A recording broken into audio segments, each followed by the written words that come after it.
Hi everyone. Thank you for joining me this week for Talk About It Thursdays. I'm so happy to have you here with me this week.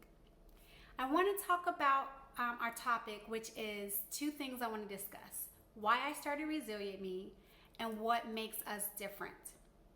I've been working in the field of social work for about 10 years. I know I look too young, but I have been working for that long. And while working locally with organizations, I realized that there was a gap in services provided for youth who are transitioning out of foster care and into adult life. I didn't want to recreate the wheel, so I collected data for over 2 years before launching our program.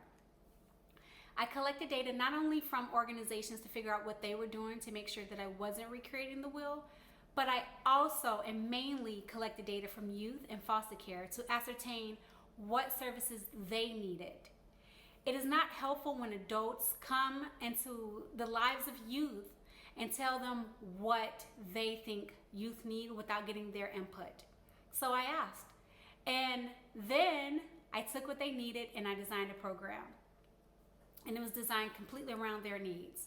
Lastly, what makes us different is that our program has a unique, research-based, trauma-informed, resilience-led curriculum.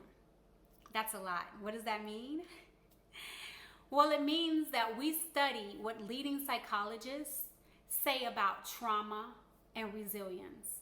And we infuse that with what the youth told us they need, and we developed our curriculum to reflect that, the needs of the youth. Most of us have never learned the skills to navigate our lives as adults. We just kind of made it up as we went along. Although life skills are vitally important, especially for youth who are aging out of foster care, there are too many times that everyone's not getting them. They're not taught life skills. Why is resilience important? Why do we focus on resilience? Because resilience teaches us to skillfully navigate the ups and downs of life. We talked in a previous video about trauma, but what is trauma-informed care? In a short and oversimplified definition, it's an understanding of how trauma affects us, how the brain works and develops, and how trauma affects or impacts the brain's growth and development.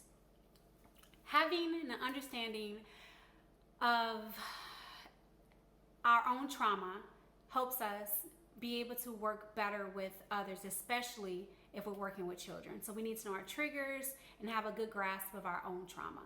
That's my personal opinion, that we need that if we're working with children. And lastly, it's the approach that we take to keep from traumatizing or re-traumatizing our students or kids that we're working with. So this week, I wanted to go over those things. I wanted to talk about why I started it. I started because there was a gap in services, and what makes us different. We're research-based, trauma-informed, and I hope this was helpful. If you have a different approach, I would love to hear about it down in the comments. Don't forget to subscribe and like. See you next week. Bye.